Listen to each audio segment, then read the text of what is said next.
जैसे ही मैं सब कुछ छोड़कर दूसरे देश भागने वाला हूं, मेरी गर्लफ्रेंड जो एमनेशिया का नाटक कर रही है, अभी भी मुझे ठंडे लहजे में चेतावनी देती है। अपना सामान पैक करो और जितनी जल्दी हो सके मेरे घर से बाहर निकलो। मेरा बॉयफ्रेंड किसी भी दिन यहाँ शिफ्ट होने वाला है। अगर उसने तुम्हें यहाँ देखा तो उसे जलन होगी। मैं ऊपर देखता तक नहीं, मैं बस सपाट आवाज में जवाब देता हूँ, ठीक है। उसे जरा भी शक नहीं होता और वो अपनी एक्टिंग जारी रखती है। और मेरे बॉयफ्रेंड होने का ढोंग करना बंद करो, डेमन को बुरा लगेगा। मैं एक पल के लिए रुकता हूं और आज्ञाकारी रूप से सिर हिला देता हूं। मैं समझाने की जहमत नहीं उठाता। इस बार मैं अपना नाम बदल रहा हूं और पढ़ाई के लिए विदेश जा रहा हूं। अब मुझे उसके लिए कभी भी रत्ती भर भी जुड़ाव महसूस नहीं होगा। उसे नाटक करने का शौक है, इसलिए मैं अंत तक उसका साथ दूंगा। आखिरकार वो भी मुझसे पीछा छुड़ाना चाहती है, तो चलो अब कभी एक दूसरे से न मिलें। जब तक मैं नाम बदलने का पेपर वर्क पूरा करता हूं, तब तक आसमान में अंधेरा हो चुका होता है। मैं एक कैब लेता हूं और फ्लाइट्स सर्च करने के लिए अपना फोन निकालता हूं। नाम बदलने का एप्लीकेशन सबमिट हो गया है, लेकिन रिव्यू के लिए अभी भी 1 महीना चाहिए। इसलिए मैं अगले महीने की 1 तारीख को मेलबर्न के लिए एक टिकट बुक करता हूं और फिर स्टडी एजेंसी को जवाब देते हुए ऑफर एक्सेप्ट कर लेता हूं। उस रात मैं पिछले 1 महीने की तुलना में सबसे गहरी नींद सोता हूं। अगली सुबह मैं उठता हूं, ब्रेकफास्ट करता हूं और सेरिना से जुड़ी हर चीज को साफ कर देता हूं। उसका दिया हुआ गिफ्ट, कपल आउटफिट्स जो हमने साथ खरीदे थे, हमारे स्कूल के दिनों के लव लेटर्स, सब कुछ कचरे में चला जाता है। जब मैं इस काम में बिजी होता हूं, तभी अचानक एक globally limited edition sports car footpath के पास आकर रुक जाती है। मैं आवाज सुनकर पीछे मुड़ता हूं और सेरिना को देखता हूं। वो एक आदमी के हाथ में हाथ डाले अकड़कर कार से बाहर निकलती है। मुझे देखने के बाद भी वो कोई रिएक्शन नहीं देती। उसके पास बिल्कुल भी शर्म ना होने की वजह यही है कि उसे पूरा यकीन है कि मैं उसकी इस सो कॉल्ड याददाश्त जाने के दौरान की गई हर हरकत को माफ कर दूंगा। शुरुआत से ही सेरिना ने मुझे अपना बॉयफ्रेंड मानने से मना कर दिया था और यहाँ तक कि लोगों से कहकर मेरा सारा सामान विला से बाहर फेंकवा दिया था। मुझे लगा था कि मैं सड़कों पर आ जाऊंगा, तभी अचानक बगल वाले घर के ओनर ने मुझसे कांटेक्ट किया और कहा कि वो विदेश जा रहा है और मुझे ये जगह सबसे कम कीमत पर रेंट पर दे देगा। उस समय मुझे लगा कि मेरी किस्मत अच्छी थी। अब मुझे समझ आ रहा है कि वो सिर्फ एक और जगह थी जिसे उसने स्टेज किया। वो डरती थी कि मैं सचमुच चला जाऊंगा, इसलिए उसने मुझे करीब रखने के लिए स्ट्रिक का इस्तेमाल किया। जिस महीने मुझे धोखा दिया गया, उसे मुड़कर देखता हूं तो मुझे ये सिर्फ हास्यास्पद लगता है। मुझे परवाह नहीं है कि वो आज कौन सा सीन परफॉर्म करना चाहती है। मैं मुड़ता हूं और आखिरी बॉक्स कचरे में डाल देता हूं। पास से गुजरती हुई सेरिना उस पर नजर डालती है, देखती है कि मैंने क्या फेंका है और उसका चेहरा ठंडा पड़ जाता है। तुम ये सब क्यों फेंक रहे हो? मैं उसकी तरफ एक नजर देखता हूं। मेरी टोन फ्लैट है। क्या तुम्हें एमनीशिया नहीं होना चाहिए था? फिर तुम्हें ये सब कैसे याद है? तभी सेरिना को एहसास होता है कि उससे गलती हो गई है। वो जल्दी से अपने एक्सप्रेशन एडजस्ट करती है और ऐसे प्रिटेंड करती है जैसे उसे कोई परवाह ना हो। मैं तो यूं ही पूछ रही थी, मुझे भला कैसे याद हो सकता है? पास्ट तो पास्ट है और अब प्रेजेंट है। अब मैं सिर्फ डेमन से प्यार करती हूँ। आखिरकार जब मेरा एक्सीडेंट हुआ था तो सिर्फ उसी ने मेरी देखभाल की थी। एक्सीडेंट? उसकी याददाश्त जाना भी फेक है। कैसा एक्सीडेंट? मैं अपने होठों के कोने को थोड़ा ऊपर उठाता हूं और उस आदमी पर नजर डालता हूं जिसने उसे पकड़ा हुआ है। उसकी फ्लर्टी आंखें स्मग प्राइड से भरी हैं। एक नया चेहरा जिसे मैंने पहले कभी नहीं देखा। वो निश्चित रूप से इस दौरान सेरिना का सबसे सैटिस्फाइंग बेडमेट रहा होगा, इसीलिए वो उसे इतनी खुलकर घर लाती है। मैं उस पर और शब्द जाया नहीं करना चाहता। मैं बस एक छोटा सा ग्रंट भरता हूं और वापस घर के अंदर मुड़ जाता हूं। मुझे बिना पीछे मुड़े जाते हुए देखकर सेरिना की पलकें फड़कती हैं। वो एक आदमी को घर लेके आई। क्या मुझे जलन का ड्रामा नहीं करना चाहिए था? मैं इतना शांत क्यों हूं? सेरिना को कुछ गड़बड़ लगती है, लेकिन वो समझाने के लिए मेरे पीछे नहीं आती। वो बस मुझे दरवाजे के पीछे गायब होते हुए देखती रहती है। अचानक डोरबेल बजती है। मैं हाथ में पकड़ा हुआ बैग नीचे रखता हूं और देखने के लिए उठता हूं। ये वही आदमी है जिसे सेरिना अभी घर लाई थी। वो अपना हाथ उठाता है और वेव करता है। उसके चेहरे की स्माइल उसकी आंखों तक नहीं पहुंचती। हाय, मैं डेमन हूं। मैं कुछ समय के लिए अपनी गर्लफ्रेंड के यहां रहूंगा, क्योंकि अब हम पड़ोसी हैं। क्या हम कॉन्टैक्ट्स एक्सचेंज कर सकते हैं? कोई जरूरत नहीं है। मैं बिना सोचे समझे मना कर देता हूं और जाने के लिए मुड़ता हूं। डेमन मेरे हाथ से फोन छीन लेता है, जल्दी से ऐप ओपन करता है और खुद को कॉन्टैक्ट के रूप में ऐड कर लेता है। मेरा चेहरा उतरा हुआ देखकर वो मुस्कुराते हुए फोन वापस कर देता है। उसकी टोन प्लेफुल है। चलो बस दोस्त बन जाते हैं, हमारा एक दूसरे से काफी मिलना जुलना होगा। ओह, वैसे क्या तुम्हारे घर में कोई रेनकोट यानी कॉन्डम है जो मैंने आज खरीदे थे? वे सब खत्म हो गए हैं। क्या मुझे कुछ उधार देने में कोई आपत्ति है? मेरे चेहरे पर पीलापन छा जाता है। फोन वापस लेने वाला हाथ थोड़ा कांपता है। नहीं, डेमन इसे छोड़ने से मना कर देता है। उसकी आंखों का मजाक बिल्कुल साफ है। सही कहा, मैंने गलत इंसान से पूछ लिया। सेरिना को अब तुम नहीं चाहिए। तुम्हारे पास भला कैसे हो सकते हैं? मुझे पता है कि वो जानबूझकर मुझे प्रोवोक कर रहा है। उससे डील नहीं करना चाहते हुए मैं दरवाजा बंद करने के लिए पकड़ता हूं। डेमन हैंडल को पकड़ लेता है, मौका पाकर जमीन पर गिर जाता है और उसकी आंखें तुरंत लाल हो जाती हैं। प्लीज, मुझे पता है कि तुम मुझे देखना नहीं चाहते, लेकिन मैं तो बस कुछ सीजनिंग्स उधार लेने आया था। मैं सरीना के लिए डिनर बनाना चाहता था। अगर तुम उधार नहीं देना चाहते तो ठीक है, तुम्हें मुझे मारने की क्या जरूरत है? डेमन को अचानक ये स्टंट करते हुए देखकर मेरा दिल दहल जाता है। इससे पहले कि मैं रिएक्ट कर पाऊं, सरीना न जाने कहां से सीढ़ियों से ऊपर भागती हुई आती है और उसे एक तरफ खींचती है। वो मेरी तरफ ठंडी नजरों से देखती है। उसकी आवाज में गुस्सा छुपा है। डेमन ने तुम्हारा कभी कुछ नहीं बिगाड़ा, तुम इतने अनरीजनेबल क्यों हो रहे हो? वो अब मेरा बॉयफ्रेंड है, प्लीज उसके साथ कुछ कर्टेसी दिखाओ। ये कहने के बाद वो मेरे एक्सप्रेशन पर एक नजर भी नहीं डालती और उसे सपोर्ट देते हुए चली जाती है। उसका कहा हर शब्द मेरे कानों में गूंजता है, जिससे मेरी मुट्ठियां अनजाने में भिंज जाती हैं। मैं उन्हें शाम के धुंधलेपन में गायब होते हुए देखता रहता हूं। फिर बिना किसी एक्सप्रेशन के मैं अपना हाथ उठाता हूं और जोर की आवाज के साथ दरवाजा बंद कर देता हूं। सुबह के शुरुआती घंटों में मेरी नाइट स्टैंड पर रखा फोन वाइब्रेट होने लगता है। आधी नींद में मैं इंस्टिंक्टिवली आंसर बटन दबा देता हूं। अगले ही सेकंड स्क्रीन पर अश्लील इमेजेस के हिलते हुए फुटेज दिखने लगते हैं। अब मैं पूरी तरह जाग चुका हूं। यह एहसास होते ही कि दूसरी तरफ का इंसान क्या कर रहा है, मेरी पूरी बॉडी एक स्टैचू की तरह फ्रीज हो जाती है। आखिरकार मैं इसे और बर्दाश्त नहीं कर पाता और एंड कॉल बटन दबा देता हूं। मेरी कभी नींद से भरी आंखें अब खून की तरह लाल हो जाती हैं। अगले कुछ दिनों तक मैं खुद को घर के अंदर बंद रखता हूं, जब तक कि मेरे अच्छे दोस्त मार्कस की शादी का दिन नहीं आ जाता। तभी मैं खुद को संभालता हूं और बाहर निकलता हूं। होटल में सेरेमनी शुरू होने से पहले मैं उसे वो गिफ्ट सौंपता हूं जो मैंने तैयार किया था। कुछ बातचीत के बाद वो मेरा हाथ पकड़ लेता है। मैंने सेरीना को इनविटेशन भेजा था, वो आने के लिए सहमत हो गई है। बाद में जाकर उसे पिक कर लेना और उससे बात करने की कोशिश करना। शायद उसे प्रपोजल याद आ जाए और उसकी मेमोरी वापस आ जाए। मैं एक पल के लिए शांत रहता हूं, फिर अपने चेहरे से स्माइल को गायब होते हुए अपना सिर हिला देता हूं।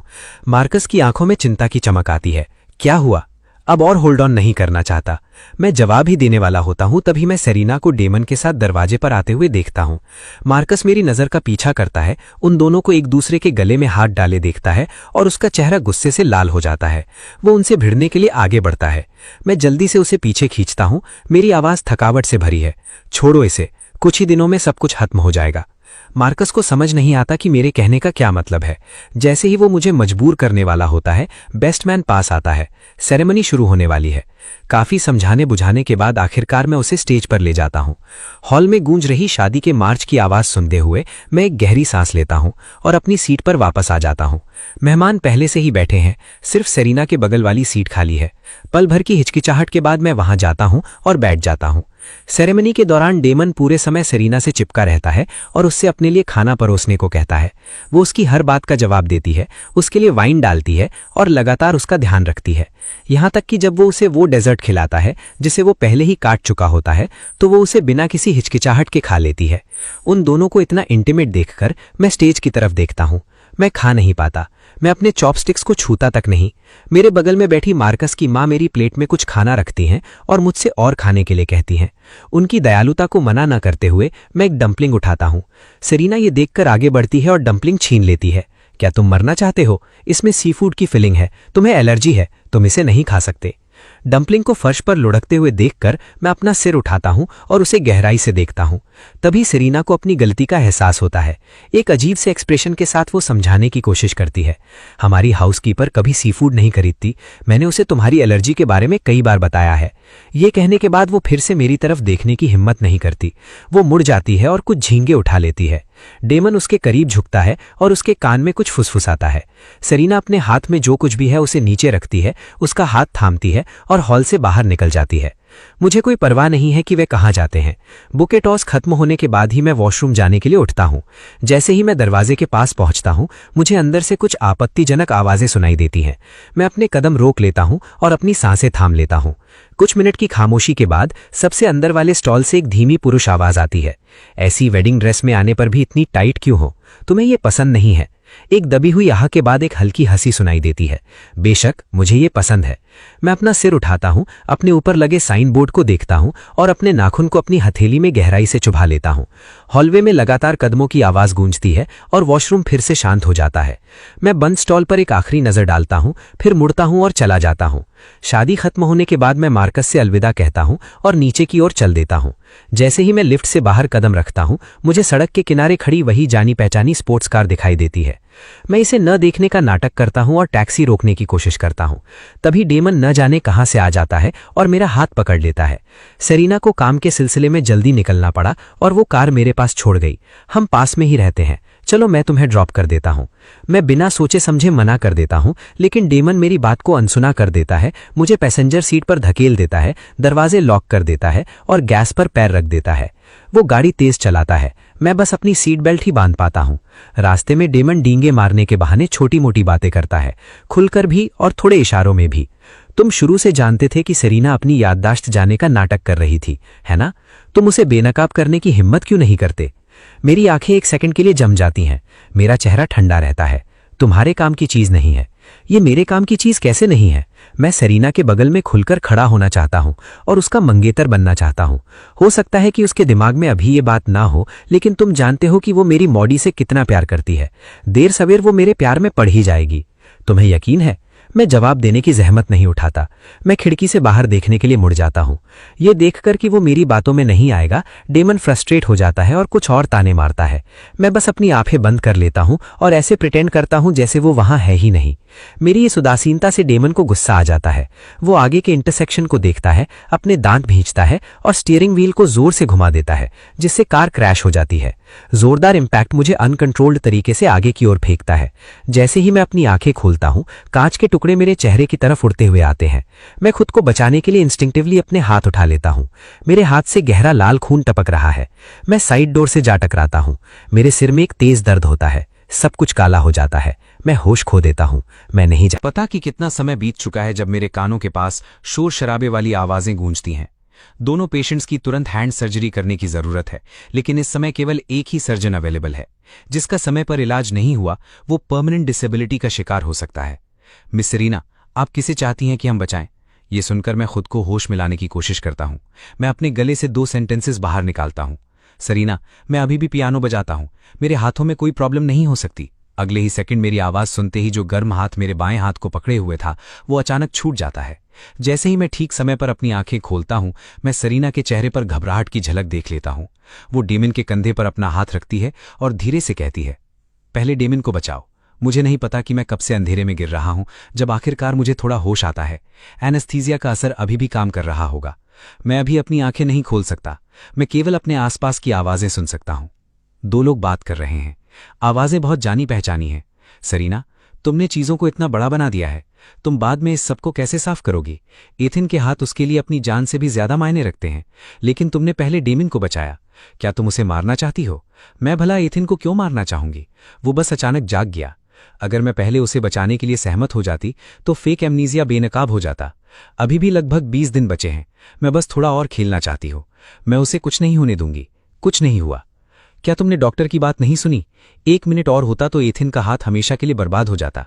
अगर वो जाग गया और उसे सच्चाई का पता चल गया तो तुम्हारे और उसके बीच सब कुछ हमेशा के लिए खत्म हो जाएगा। मेरा हाथ पकड़े हुए इंसान इस बात पर नर्वस होती दिखती है। उसकी हथेली में पसीना आने लगता है। कुछ मिनटों बाद वो मेरे माथे पर एक किस करती है। उसकी आवाज पूरी यकीन से भरी है। उसे पता नहीं चलेगा, मैंने पहले ही सब कुछ अरेंज कर दिया है। 23 और दिनों में डॉक्टर अनाउंस कर देगा कि मेरी मेमोरी वापस आ गई है और सब कुछ पहले जैसा हो जाएगा। एक लंबी सांस के बाद एक इंसान कमरे से बाहर चला जाता है। दूसरी मेरे बेड साइड के पास रुकती है और फुसफुसाती है, एथिन, हमारी शादी जल्द ही आ रही है। मैंने रिंग्स का ऑर्डर दे दिया है। जिस दिन मेरी मेमोरी वापस आएगी तुम उन्हें देखोगे। हमारा मैरिज सर्टिफिकेट मिलने के बाद मैं तुम्हें नॉर्दर्न लाइट्स दिखाने ले जाऊंगी, ठीक है ना?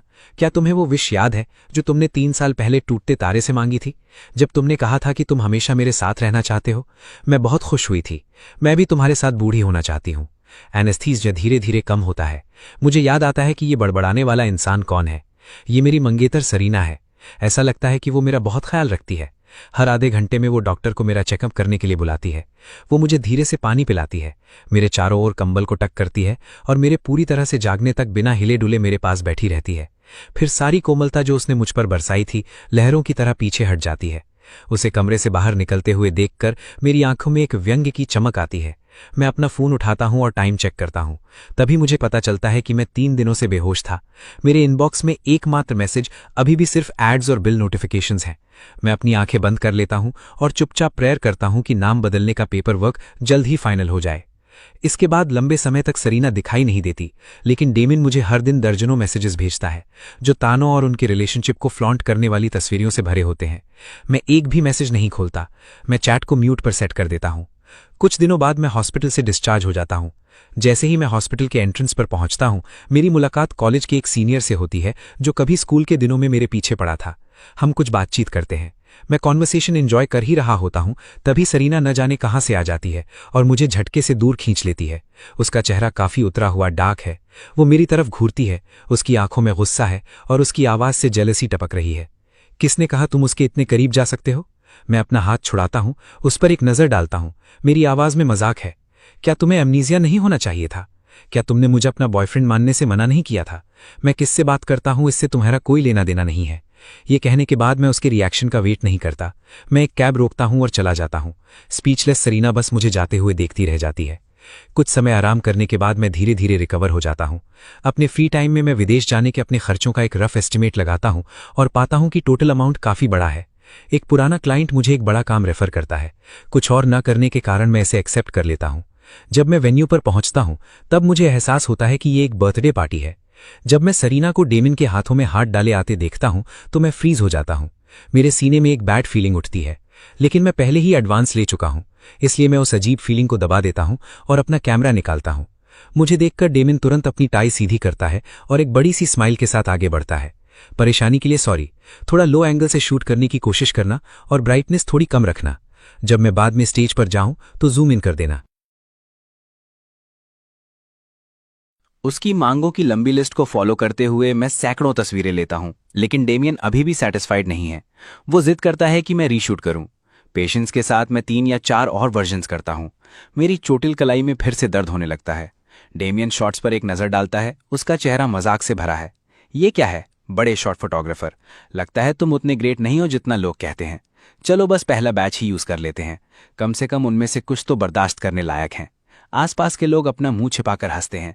मैं घुटनों के बल बैठने के कारण अपने सुन पड़े घुटनों को मलता हूं और खुद को ऊपर उठाता हूं। डेमियन और भी ज्यादा स्मग हो जाता है। वो सरेना के पास जाता है, फिर मुड़ता है और मेरी तरफ हाथ हिलाता है। उसकी टोन कमांडिंग है। यहां आओ, मेरी और मेरी गर्लफ्रेंड की कुछ कपल फोटोज लो। मेरी आंखें एक सेकंड के लिए जम जाती हैं, फिर जल्दी से नॉर्मल हो जाती हैं। मैं कैमरा उठाता हूं और उन दोनों पर एम लगाता हूं। मैं शटर दबाता हूं। डेमियन एक के बाद एक पोज देता है और आखिरकार सरेना को किस करने के लिए झुकता है। पूरा कमरा चीख पुकार से गूंज उठता है। हर कोई उन्हें शिप कर रहा है। चीयर्स की आवाज सुनकर सरेना की बॉडी एक सेकंड के लिए स्टिफ हो जाती है। वो डेमियन की कमर से हाथ हटाती है और मुझे नर्वस होकर देखती है, लेकिन मैं कोई रिएक्शन नहीं दिखाता। मैं अपना सिर नीचे रखता हूं और कैमरे में फोटो स्क्रॉल करता हूं, जैसे कि मुझे अभी जो हुआ उससे कोई फर्क नहीं पड़ता। ये पार्टी 4 घंटे चलती है और आखिरकार खत्म हो जाती है। मैं कैमरे को वापस अपने बैग में रखता हूं, एक टिश्यू निकालता हूं और उस केक को पोंछता हूं जो डेमियन ने अनजाने में मेरे कपड़ों पर गिरा दिया था। अचानक खाली हॉल में कदमों की आवाजें गूंजती हैं।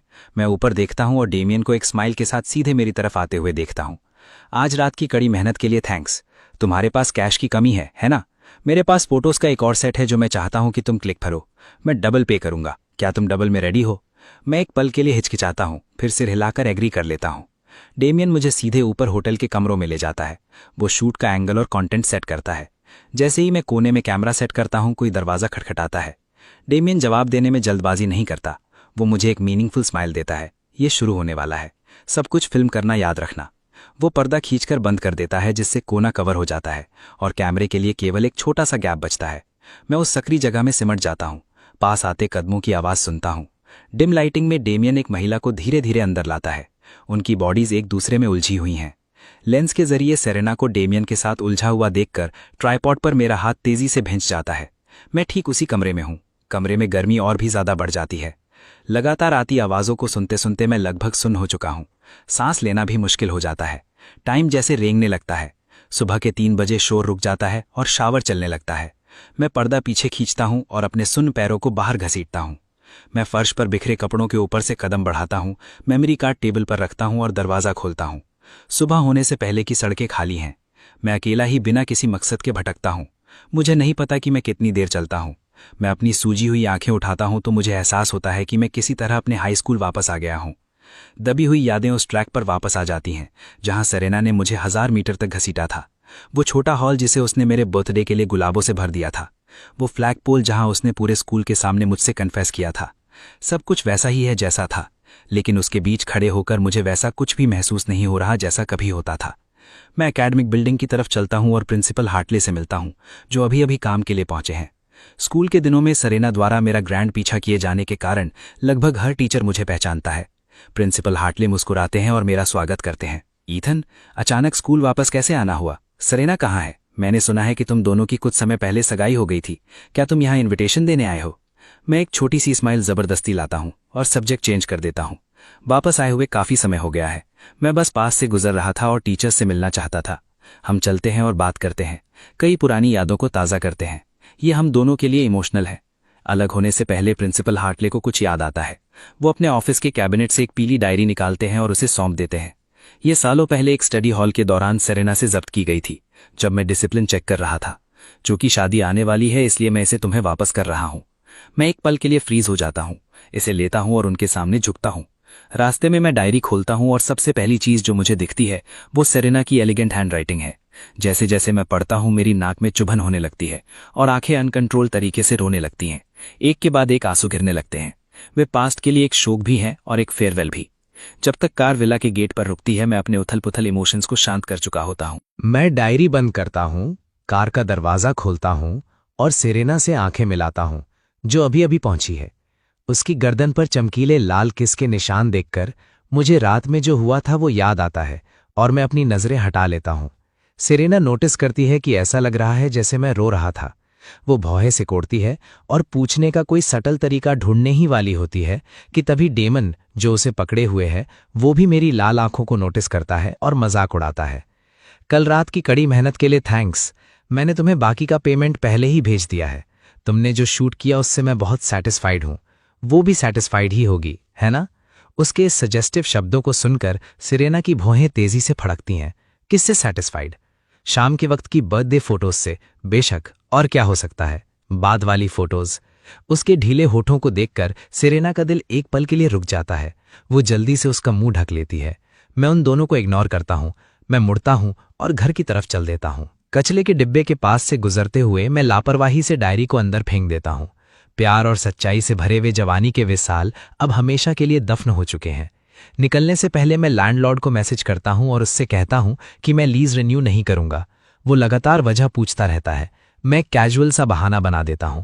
वो कहता है कि वो मुझे कुछ एक्स्ट्रा दिन दे सकता है और मुझे अगले महीने के मिड तक रुकने दे सकता है। मुझे पता है कि इसके पीछे सेरेना है। वो चाहती है कि मैं कुछ और दिन रुकूं, फिर अपनी मेमोरी वापस आने का नाटक करे ताकि वो मुझे वापस घर ले जा सके। मैं उसके प्लान को एक्सपोज नहीं करता और बस मान जाता हूं। मेरे डिपार्चर से 3 दिन पहले मुझे एक अननोन नंबर से कॉल आता है। सर हेलो, मैं होटल का मैनेजर हूं, वही जगह जहां आपने अपनी एंगेजमेंट पार्टी रखी थी। सिचुएशन ये है कि आपकी मंगेतर ने पहले हमारा मेन हॉल बुक किया था और कहा था कि वो परसों यहां एक वेडिंग बैंक्वेट रखना चाहती हैं, लेकिन हाल ही में हमारा उनसे कांटेक्ट नहीं हो पाया है और कुछ डिटेल्स हैं जिन्हें हमें कंफर्म करना है। क्या आप इस पर डिस्कस करने के लिए यहां आ सकते हैं? मैं मना करने ही वाला होता हूं, लेकिन जब मैं परसों शब्द सुनता हूं तो मेरी पलकें थोड़ी फड़कती हैं। 18 जनवरी वो दिन है जब सेरेना अपनी मेमोरी वापस आने का नाटक करने की प्लानिंग कर रही है। ये वही दिन है जब मैं यहां से जा रहा हूं। मैं अग्री कर लेता हूं और कैब लेकर वहां पहुंच जाता हूं। जैसे ही मैं हॉल में कदम रखता हूं और डेकोरेशन देखता हूं, मैं पूरी तरह से खामोश हो जाता हूं। फूलों से लेकर सेंटरपीस तक सब कुछ बिल्कुल वैसा ही है जैसा उस दिन था जब सेरेना ने मुझे प्रपोज किया था। वहां खड़े होकर मैं समझ नहीं पा रहा हूं कि मैं किस साल या किस पल में हूं। जो मैनेजर मेरे साथ अंदर आया था वो समझाने की शुरुआत करने ही वाला होता है कि तभी उसे एक फोन कॉल आता है और वो दूर चला जाता है। मैं अकेला ही सेकंड फ्लोर पर जाता हूं, नीचे देखता हूं और खुद को सेरेना के हाथ में फूल लिए मुझे गले लगाते हुए और हमेशा मुझसे प्यार करने का वादा करते हुए देखने के सीन को याद करने से नहीं रोक पाता। उस समय मैं हमारी मैरिड लाइफ को लेकर उम्मीदों से भरा हुआ था, फिर भी केवल 3 महीने बाद सब कुछ हवा में गायब हो गया है। जब मैं इन ख्यालों में खोया हुआ होता हूं तभी अचानक दरवाजा ढकेला जाता है। सेरेना एक लॉन्ग ड्रेस पहने हाथ में बुके लिए अंदर आती है और डेमन उसके पीछे पीछे आ रहा होता है। अपने सामने इस ड्रीम लाइक सीन को देखकर वो हैरान रह जाता है। उसकी आंखों में एक एक्साइटमेंट की चमक है। सेरेना, तुम मुझे यहाँ किस लिए लाई हो? सेरेना चुटकी बजाती है। उसका चेहरा घमंड और प्राइड से चमक रहा है। ये वही जगह है जहां मैंने एथन के साथ अपनी एंगेजमेंट पार्टी रखी थी। परसों मैं अपने फ्रेंड्स के जरिए उसे यहाँ बुलवा रही हूँ। फिर मैं ऐसा प्रिटेंड कर सकती हूँ कि इस सीन को देखकर कुछ ट्रिगर हुआ और मैं नेचुरली अपनी मेमोरी रिकवर कर लूंगी। आज मैं तुम्हें यहाँ रिहर्सल्स के लिए लाई हूँ। तुम एथन का रोल प्ले करोगे। चलो देखते हैं कि इसमें कोई कमी तो नहीं है। वो डेमन को स्टेज के सेंटर में ढकेलती है और परफॉर्म करना शुरू कर देती है। एक बड़ा सा पिलर मुझे पूरी तरह से छुपा लेता है। मैं चुपचाप उन दोनों को अपनी दिल छू लेने वाली एक्टिंग देखते हुए मेरी आंखें टिमटिमाती हैं। मुझे मानना पड़ेगा कि सेरेना के पास परफॉर्मर का एक असली टैलेंट है। अगर मुझे सबके बारे में कुछ भी पता नहीं होता और मैं आज से 3 दिन बाद यहाँ आता तो मैं सचमुच इस झांसे में आ जाता। लकीली मैं इतना अनफॉर्चुनेट नहीं हूँ। नीचे रिहर्सल माफी मांगने वाले मोमेंट तक पहुंच चुकी है। डेमन झुकता है और सेरेना को किस करता है। मूल रूप से जो एक कोमल माहौल था वो इस पल से थोड़ा अजीब होने लगता है। 2.5 मिनट बाद डेमन सेरेना को पकड़ता है और धीरे से कहता है, अगर तुम उसके पास वापस जाने के बाद खुश नहीं रही तो तुम मुझे कभी भी कांटेक्ट कर सकती हो।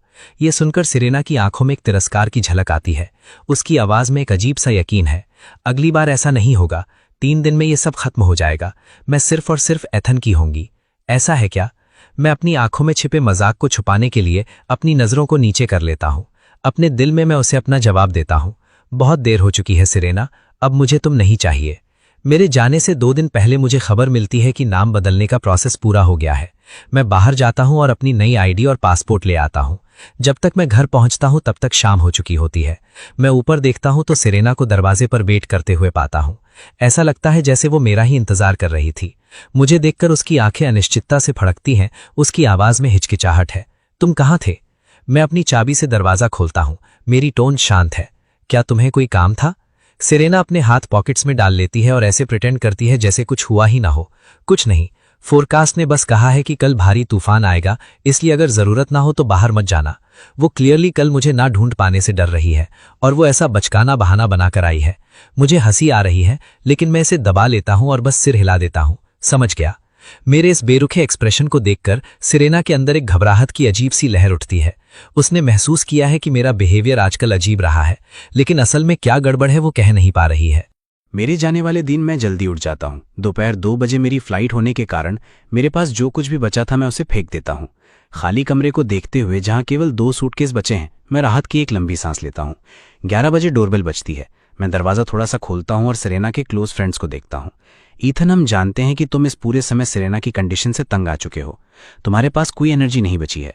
डॉक्टर ने उस दिन कहा था कि वो टाइम पर अपनी मेडिसिन ले रही है और वो धीरे धीरे ठीक हो रही है, इसलिए अब चिंता मत करो। हाँ, हम भी उम्मीद करते हैं कि सेरेना जल्द ही अपनी मेमोरी रिकवर कर लेगी। हर कोई आपकी शादी में शामिल होने का वेट कर रहा है। आज इत्तेफाक से आपकी 7वीं एनिवर्सरी है और हमने आपके लिए एक छोटा सा सरप्राइज तैयार किया है। मैं चुपचाप सुनता हूं जो लाइंस उन्होंने पहले से तैयार की थीं और सिर्फ एक सवाल के साथ उनका साथ देता हूं। कैसा सरप्राइज? हमारे साथ चलो और तुम खुद देख लोगे। इससे पहले कि मैं जवाब दे पाऊं, उनमें से एक का फोन बजता है। 1 मिनट बाद वे अपनी बात बदल देते हैं। ईथन, कुछ काम आ गया है। सरप्राइज के लिए शायद थोड़ा वेट करना पड़े। तुम अपना आज का दिन कंटिन्यू करो, हम आज रात तुम्हें पिक करने आएंगे। इसके साथ ही वे बारिश में चले जाते हैं। एक बार जब उनकी कार मूसलाधार बारिश में गायब हो जाती है, मैं मुड़ता हूं और अपना सामान बाहर निकालता हूं। 10 मिनट बाद दरवाजे पर एक टैक्सी आकर रुकती है। ड्राइवर मेरा सामान उठाता है और आगे बढ़ता है। मैं विला छोड़ देता हूं। जैसे ही मैं पड़ोसी के गेट पर खड़ी कार के पास से गुजरता हूं, मुझे अंदर से कुछ अजीब आवाजें सुनाई देती हैं। मैं उस स्पोर्ट्स कार पर एक नजर डालता हूं जो और भी तेजी से हिल रही है। मेरा सिर चकरा जाता है और मैं अपने कदम तेज कर लेता हूं। पूरे दिन जो बारिश हो रही थी वो आखिरकार रुक जाती है। एक सैटिस्फाइड सेरेना कार का दरवाजा खोलती है और बाहर की तरफ हाथ हिलाती है, डेमिन को इशारा करते हुए, जो अभी भी बाहर निकलने के लिए अपने बटन बंद कर रहा है। वो अपना मुंह बनाता है और उसे घूरता है, फिर नीचे झुकता है और एक किस चुराने की कोशिश करता है। डैशबोर्ड स्क्रीन पर टाइम देखते हुए सेरेना उसे अवॉइड करने के लिए अपना सिर घुमा लेती है। बारिश रुक गई, लेकिन सेरेना उसकी बात बीच में ही काट देती है। उसकी आवाज में एक ऐसा रोब है जो कोई विरोध बर्दाश्त नहीं करता।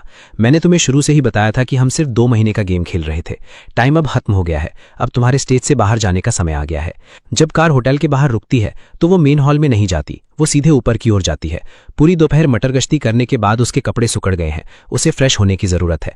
बाथरूम में कदम रखने से पहले वो अपने फ्रेंड्स को कॉल करती है और उन्हें कुछ इंस्ट्रक्शंस देती है। दूसरी तरफ की लड़कियां एक साथ हंसने लगती हैं। सेरेना, चिंता मत करो, ईथन ईथन आज सुबह आने के लिए अग्री हो गया था। हम उसे पिक करने के लिए रास्ते में ही हैं। हाँ, तुम्हें इस बात पर फोकस करना चाहिए कि तुम बाद में कैसे परफॉर्म करोगी। ये आसान नहीं होगा। वो 2 महीने से परफॉर्म कर रही है, एक भी चूक नहीं हुई है। तुम किस बात से डर रही हो? ईथन तो सेरेना के प्यार में पूरी तरह पागल है। वो किसी चीज पर शक नहीं करेगा। सेरेना को उनकी बकवास सुनने की कोई परवाह नहीं है। वो हंसती है, उन्हें हल्के से डांटती है और अपना फोन सोफे पर फेंक देती है। आधे घंटे बाद वो अपने बाल सुखाते हुए बाहर आती है और सुनती है कि उसका फोन नॉनस्टॉप बज रहा है। जैसे ही वो स्क्रीन पर देखती है और 20 से ज्यादा मिस्ड कॉल्स पाती है, उसकी धड़कनें तेज हो जाती हैं। घबराहट को दबाते हुए वो आंसर बटन दबाती है। इतनी सारी कॉल्स, क्या बात है सेरेना? हमने 10 मिनट से ज्यादा तक विला के दरवाजे को खटखटाया, लेकिन ईथन बाहर नहीं आया। वो मैसेजेस का जवाब नहीं दे रहा है और उसका फोन बंद है। हम क्या करें? हम उससे कांटेक्ट नहीं कर पा रहे हैं। सेरेना की भौएं किस जाती हैं। उसका अच्छा मूड खराब हो जाता है। वो शायद सो रहा होगा। मेरे घर जाओ, मेरे डैड से स्पेयर चाबी लो और अंदर जाकर चेक करो। लड़कियां अग्री कर जाती हैं। सेरेना अपनी कनपटी दबाती है, फ्रेश कपड़े बदलती है और आज के प्लान को अपने दिमाग में दोहराती है। एक बार रेडी होने के बाद वो अपना सामान उठाती है और नीचे की ओर चल देती है। होटल का मैनेजर उसे देखता है और पूरी अटेंटिवनेस के साथ पास दौड़ कर आता है। मिस सेरेना, प्लीज एक बार सेटअप देख लीजिए। अगर ऐसी कोई चीज है जिससे आप खुश नहीं हैं तो हम इसे तुरंत एडजस्ट कर देंगे। सेरेना कमरे को एक क्विक स्कैन देती है और सेटिस्फाइड होकर सिर हिलाती है। ये अच्छा है। उसकी अप्रूवल मिलने पर मैनेजर और भी ज्यादा चापलूसी भरी स्माइल देता है। मिस सेरेना, जब तक आप खुश हैं, एक्चुअली हम हर चीज को बिल्कुल वैसे ही रेप्लिकेट कर पाए, इसका क्रेडिट आपके मंगेतर को जाता है। कुछ सेंटर पीसेस थे जिनकी एग्जैक्ट पोजीशन मुझे याद नहीं आ रही थी, इसलिए मैंने उन्हें कंफर्म करने के लिए यहां बुलाया था। मंगेतर। इन शब्दों को सुनते ही सेरेना के चेहरे के एक्सप्रेशंस तुरंत फ्रीज हो जाते हैं। वो अपने सामने खड़े आदमी को घूर कर देखती है। उसकी आवाज में गुस्सा मिला हुआ है। किसने कहा था तुमसे उससे कांटेक्ट करने के लिए? ये उसके लिए एक सरप्राइज होने वाला था। क्या तुम ये नहीं जानते थे? मैनेजर इतना डर जाता है कि वो बमुश्किल बोल पाता है। मैं आपसे कांटेक्ट नहीं कर पा रहा था, इसलिए मैंने उन्हें हेल्प के लिए यहां बुला लिया। आपने ये नहीं कहा था कि इसे एक सीक्रेट रखना है। मुझे लगा कि चूंकि आपकी पहले से ही सगाई हो चुकी है तो 1 महीने से ज्यादा की प्लानिंग बर्बाद हो गई है। सेरेना का चेहरा गुस्से से लाल हो जाता है। वो अपनी मुट्ठी कसकर भींच लेती है और ब्लास्ट होने ही वाली होती है, तभी उसकी फ्रेंड का कॉल दोबारा आ जाता है। सेरेना, कुछ गड़बड़ है। ईथन गायब है। इसे मैनेजर की कही बात से कनेक्ट करते हुए सेरेना को महसूस होता है कि उसका सिर घूम रहा है। जाओ उसे ढूंढो। उसकी इस गुस्से भरी चीख को सुनकर दूसरी तरफ की लड़कियां लगभग रोने लगती हैं। ऐसा नहीं है कि हम ढूंढ नहीं रहे हैं। विला को पूरी तरह से खाली कर दिया गया है। हमने सिक्योरिटी कैमरेस चेक किए। उसने आज सुबह सब कुछ फेंक दिया था और दोपहर में वो अपने सूटकेस लेकर निकल गया। हमें नहीं पता कि वो कहाँ गया। हर एक शब्द सेरेना के कानों पर बिजली की तरह गिरता है। वो अपनी जगह पर फ्रीज खड़ी रह जाती है। दोपहर, एक टैक्सी, वे सभी यादें जिन्हें उसने इग्नोर किया था बाढ़ की तरह वापस आ जाती हैं। अनजान मैनेजर समझाना जारी रखता है। एक्चुअली अगर मैं उसे फोन नहीं भी किया होता तो ऐसा लग रहा था कि उसे पहले से ही सब पता था। उस दिन उसने मुझसे कई सवाल पूछे थे। जाने से पहले उसने मुझे एक बॉक्स दिया और मुझसे इसे आज रात आपको सौंपने के लिए कहा। मैनेजर वो सामान आगे बढ़ाता है। दोनों हाथों से बढ़ाए गए विन बॉक्स को देखते हुए सेरेना को महसूस होता है कि वो सांस नहीं ले पा रही है। उसके कांपते हुए हाथ इसे खोलते हैं और उसे तुरंत अंदर एक ब्रिलियंट एंगेजमेंट रिंग दिखती है जिसके बगल में एक सिंगल पिंक बटन रखा है। वो उस बटन को घूरती है और उसे अचानक 3 दिन पहले होटल से निकलते समय डमीन की शिकायत याद आती है। अगली बार जब हम बाहर हों तो थोड़ा आराम से रहा करो। तुमने मेरी शर्ट का एक बटन ही तोड़ दिया। सेरेना की बॉडी का खून बिल्कुल ठंडा पड़ जाता है। वो मैनेजर का कॉलर पकड़ लेती है। उसकी खून जैसी लाल आंखें गुस्से से फटी की फटी रह जाती हैं। ये कौन सी डेट की बात है? 3 दिन पहले की। मिस्टर एथन दोपहर 2 बजे आए थे और 5 बजे तक नहीं गए। ये जवाब सुनकर सेरेना लगभग ढह जाती है। वो रिंग छीनती है, एक पागल औरत की तरह अपनी कार की तरफ भागती है और 1 दर्जन रेड लाइट्स तोड़ देती है। वो 10 मिनट में घर पहुंच जाती है। बगल वाला विला पूरी तरह से रोशन है। वो सीधे अंदर घुस जाती है। उसके फ्रेंड्स ने फर्श खोदने के अलावा पूरे घर को तहस नहस कर दिया है। फिर भी उन्हें एथन से रिलेटेड कुछ नहीं मिला। उसे आते देखकर वे भागकर पास आते हैं। सेरेना, हमें यहां बालों का एक सिंगल टुकड़ा तक नहीं मिला। हमें सचमुच नहीं पता कि वो कहां गया। मैंने किसी से चेक भी करवाया था। पिछले 1 महीने में कैपिटल छोड़ने वाले किसी भी ट्रैवलर की लिस्ट में एथन का नाम नहीं है। बुरी खबरों का ये सिलसिला सेरेना के दिल को सीधे खाई में भेज देता है। पैनिक होकर वो अपना फोन उठाती है और मुझे कॉल करती है, लेकिन उसे सिर्फ वही ठंडी फोन बंद है वाली टोन मिलती है। वो जितने भी मैसेज भेजती है वे सब बाउंस बैक हो जाते हैं। रेड एक्सक्लेमेशन मार्क्स का एक समंदर उसे चक्कर में डाल देता है। उसके फ्रेंड्स ने उसे पहले कभी इतना परेशान नहीं देखा था। वे उसे कंफर्ट करने के लिए दौड़ते हैं। सेरेना, खुद को संभालो, वो अभी अभी गया है, उसे ढूंढने के लिए अभी भी टाइम है। हाँ हाँ, बस उसके फ़ोन को लोकेट करो, हम उसे डेफिनेटली ढूंढ लेंगे। इन आइडियाज़ को सुनकर सरीना थोड़ा कंपोजर वापस पाती है। वो तुरंत अपनी सेक्रेटरी को इन्वेस्टिगेट करने के लिए मैसेज करती है। 1 घंटे के बाद जो 1 साल जैसा महसूस होता है। सरीना की सेक्रेटरी रिप्लाई करती है, मिस सरीना, हमें मिल गया। उनका फ़ोन बस स्टेशन के एक कचरे के डिब्बे में है। हम अब अर्जेंटली पैसेंजर लिस्ट चेक कर रहे हैं। ये बिल्कुल अच्छी खबर नहीं है, लेकिन कोई लीड ना होने से तो कहीं बेहतर है। सरीना शांत नहीं बैठ पाती। अपने फ्रेंड्स के विरोध को इग्नोर करते हुए वो सीधे बस स्टेशन की तरफ निकल जाती है। जैसे ही वो पहुंचती है, सेक्रेटरी उसे वो साफ किया हुआ फ़ोन सौंप देती है। वो पासवर्ड एंटर करती है और पाती है कि सभी सोशल मीडिया अकाउंट्स वाइप कर दिए गए हैं और कॉन्टैक्ट लिस्ट पूरी तरह से डिलीट कर दी गई है। सिर्फ एक नाम बचा है, डमेन। उस नाम को देखते ही सरीना की पूरी बॉडी में ठंडा पसीना आ जाता है।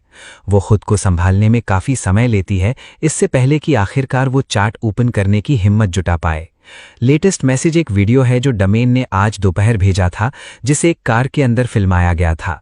बैकग्राउंड देखकर सरीना गेस कर लेती है कि वीडियो में क्या है। वो उसे ओपन करने की हिम्मत नहीं कर पाती। वो ऊपर की तरफ स्क्रॉल करती है। टेक्स्ट मैसेजेस के साथ मिक्स्ड दिन के 3 या 4 वीडियो। अनजान होने का नाटक करना बुरा लगता है ना? एथन, इस तरह खिलवाड़ होने के बाद भी तुम इसे कैसे बर्दाश्त कर लेते हो? तुम्हारी मंगेतर की डिज़ायर बहुत ज़्यादा है और तुम बेड पर बहुत ठंडे हो। अगर तुम सचमुच शादी कर लेते हो तो मैं शर्त लगाता हूं कि वो शादी 3 महीने भी नहीं टिकने वाली। क्या तुम सचमुच उससे शादी करने जा रहे हो? जनवरी से दिसंबर तक 30 दिनों का हर एक दिन इन तानों से भरा हुआ है।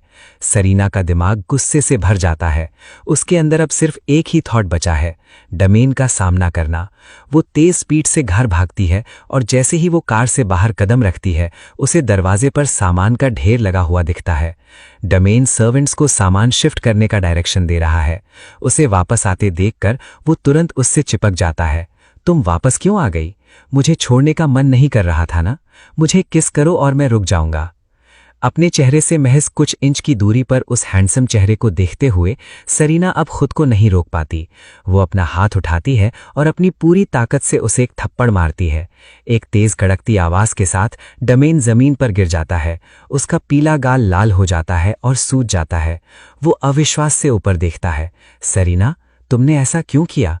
सरीना बोलने के लिए बहुत ज्यादा गुस्से में है। वो फोन उसकी तरफ फेंकती है। उसकी आंखें ठंडे गुस्से से चमक रही हैं। जैसे ही डमेन फोन उठाता है और स्क्रीन देखता है, उसकी बॉडी का हर एक बाल खड़ा हो जाता है। वो कांपने से खुद को नहीं रोक पाता। एक पल में उसके दिमाग में हजारों थॉट्स दौड़ जाते हैं। वो समझाने के लिए हाथ पैर मारता है। सरीना, मैं एक्सप्लेन कर सकता हूँ।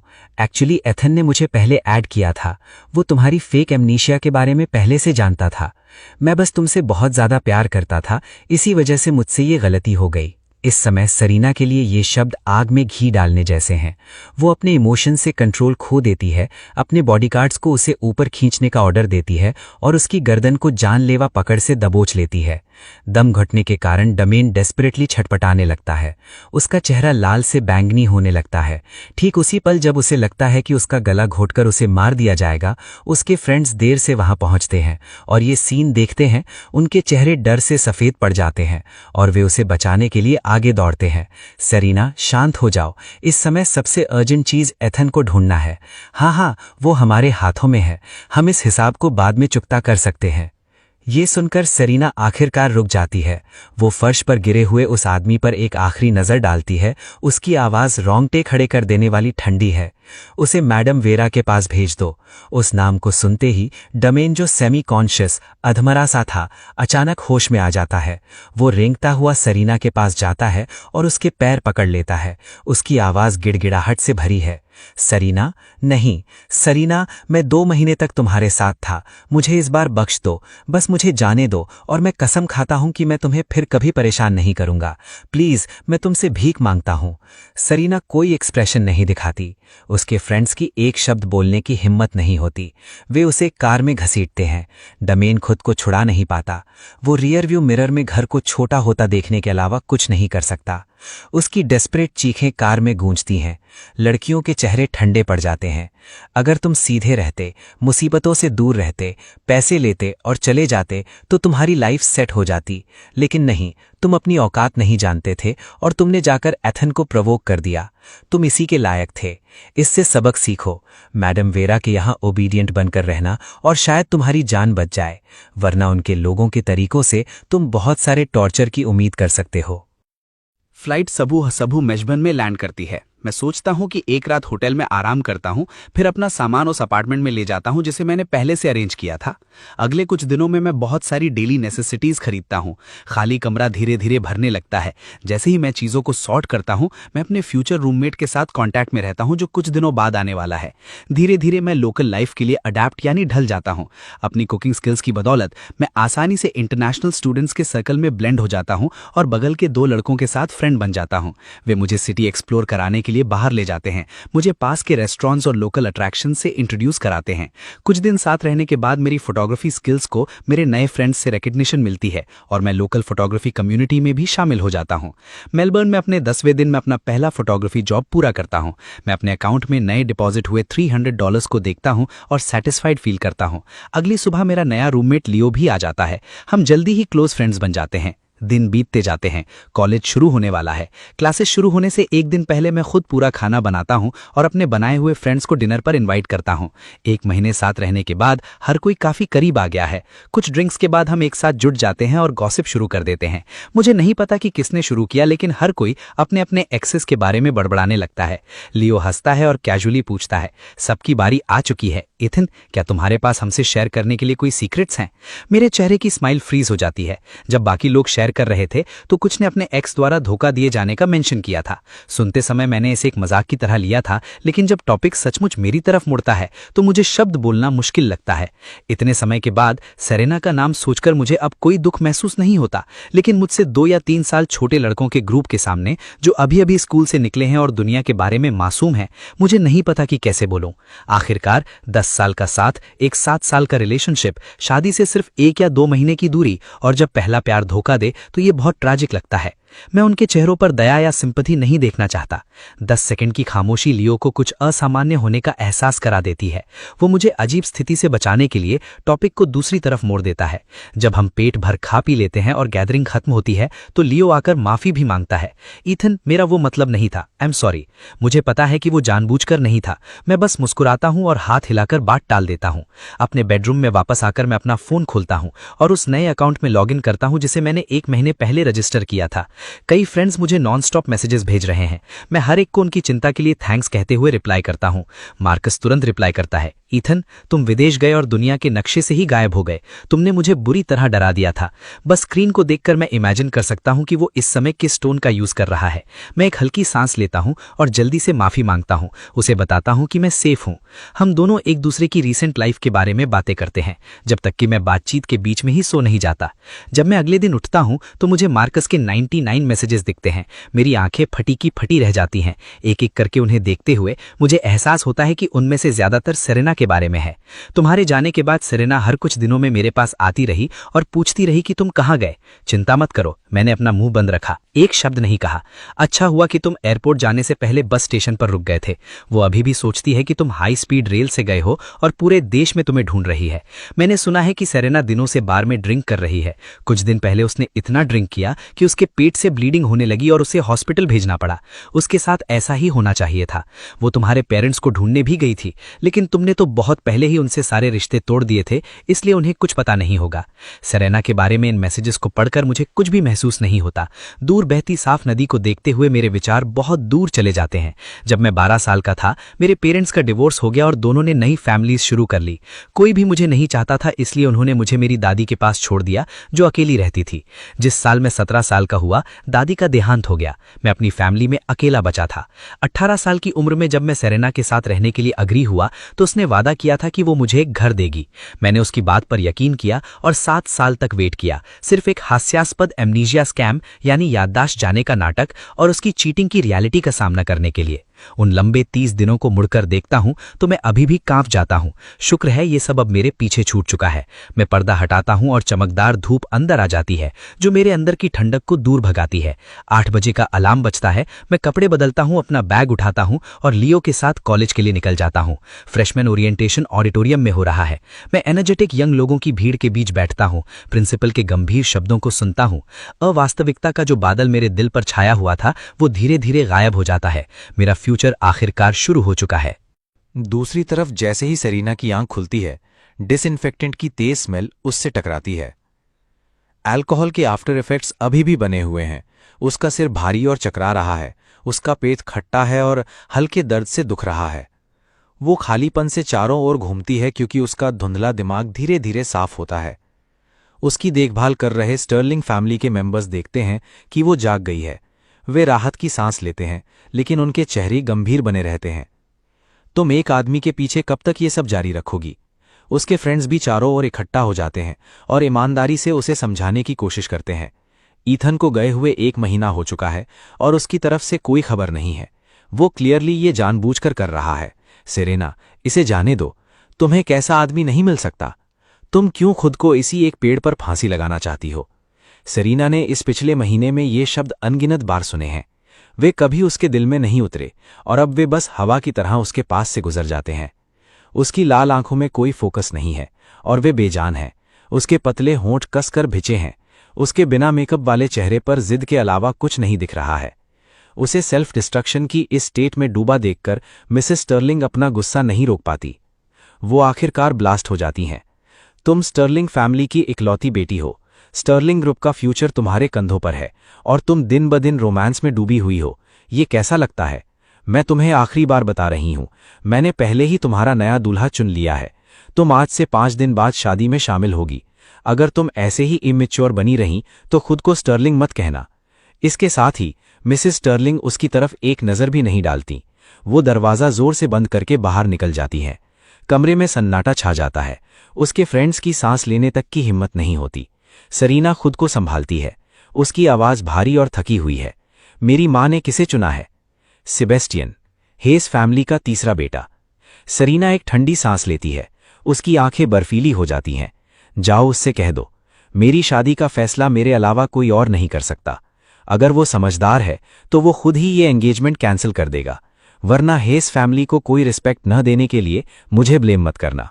ये सुनकर लड़कियों को पहले से ही पता है कि सरीना इसे आसानी से नहीं छोड़ेंगी, लेकिन ये सोचकर कि मिसेस स्टर्लिंग अभी कितनी गुस्से में थीं, उनके पास खुद को मजबूत करने और उसे समझाने की कोशिश करने के अलावा कोई ऑप्शन नहीं है। सेरेना, हमारे सर्कल में शादी सिर्फ एक ट्रांजैक्शन है। मिसेस स्टर्लिंग ने अपना आखिरी फैसला सुना दिया है और हेस फैमिली ऐसी नहीं है जिससे पंगा लिया जा सके। शायद इसे ऐसे ही छोड़ देना चाहिए। हाँ, इन्विटेशंस पहले ही भेजे जा चुके हैं। कमान से तीर छूट चुका है। एक नया दूल्हा बस एक नया दूल्हा है। भले ही ईथन वापस आ जाए, वैसे भी उसका बैकग्राउंड इतना अच्छा नहीं है। सरीना ने उम्मीद नहीं की थी कि उसके बचपन के फ्रेंड्स भी ऐसी गंदी बातें कहेंगे। उसका चेहरा तुरंत काला पड़ जाता है। वो उन पर एक तीखी नज़र डालती है। अगर तुम लोग ऐसी बातें करना जारी रखोगे तो बाहर निकल जाओ। इस लाइफ में मेरा हस्बैंड सिर्फ और सिर्फ ईथन ही होगा। वो जो कोई भी हो, मैं उनमें से किसी से शादी नहीं करूंगी। ये देखकर कि वो नहीं सुनेगी, उसके फ्रेंड्स आग में घी डालने की हिम्मत नहीं करते। वे अपना मुंह बंद करते हैं और चुपचाप बाहर खिसक जाते हैं। कमरे में सिर्फ सरीना रह जाती है। वो अपनी आंखें बंद करती है और अनगिनत इमेजेस उसके दिमाग में फ्लैश होती हैं। हर सुबह जाने से पहले मैं उसके कपड़े ठीक करता था और उसके बीमार होने पर उसके लिप्स के कोने पर किस करता था।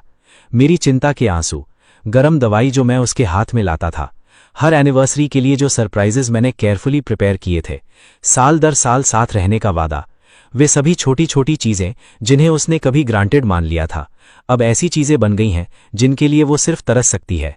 अपनी सेक्रेटरी द्वारा भेजे गए मैसेज को देखते हुए, जिसमें लिखा है, अभी भी मेरा कोई सुराग नहीं है, सरीना का जख्मी दिल फिर से बुरी तरह दुखता है। वो उस छोड़े हुए फोन को कसकर पकड़ लेती है, जैसे कि उम्मीद की आखिरी किरण को थामे हुए हो। सेरेना, हमने सेबेस्टियन से बात की। उसने कहा कि उसके पेरेंट्स ने ये शादी अरेंज की है। वो अपने बड़ों की इच्छा को फॉलो कर रहा है और इसे कैंसिल नहीं करेगा। अब हम क्या करें? ये सुनकर सरीना का दिल बैठ जाता है। उसकी आंखों में क्रूरता की एक चमक आती है। चूंकि वो नहीं जानता कि उसके लिए क्या अच्छा है, तो हम देख लेंगे। उसकी टोन सुनकर उसके फ्रेंड्स के अंदर एक सहरन दौड़ जाती है। हेस फैमिली भी कैपिटल में एक जाना माना घराना है। सेरेना, तुम क्या प्लान कर रही हो? प्लीज कुछ भी रेकलेस मत करना। सेरेना उन पर एक नजर डालती है लेकिन कोई जवाब नहीं देती। वो सब्जेक्ट बदल देती है। डेमन का क्या हुआ? उसके फ्रेंड्स उसके बारे में पूरी तरह भूल चुके हैं। वे एक दूसरे को देखते हैं। हमें नहीं पता। हमें मैडम वेरा से पूछना होगा। वे कॉल करने ही वाले होते हैं कि सेरीना, जिसके पास अपने गुस्से को निकालने का कोई रास्ता नहीं है, उन्हें रोक देती है और खुद जाने का फैसला करती है। वो अपने प्राइवेट बूथ में एंटर करती है, बैठती है और मैडम वेरा एक आदमी को साथ लेकर अंदर आती हैं। सेरेना को देखते ही उनका चेहरा चापलूसी भरी स्माइल से भर जाता है। मिस सेरेना, मैं उस आदमी को ले आई हूं जिसे आपने मांगा था। एक बार देख लीजिए। वो अपने पीछे दुबके हुए आदमी को आगे धकेल देती हैं। डेमन अब सिर्फ हड्डियों का ढांचा रह गया है। उसकी खुली बाहें और जांघें गहरे बैंगनी रंग के चोट के निशानों से ढकी हैं।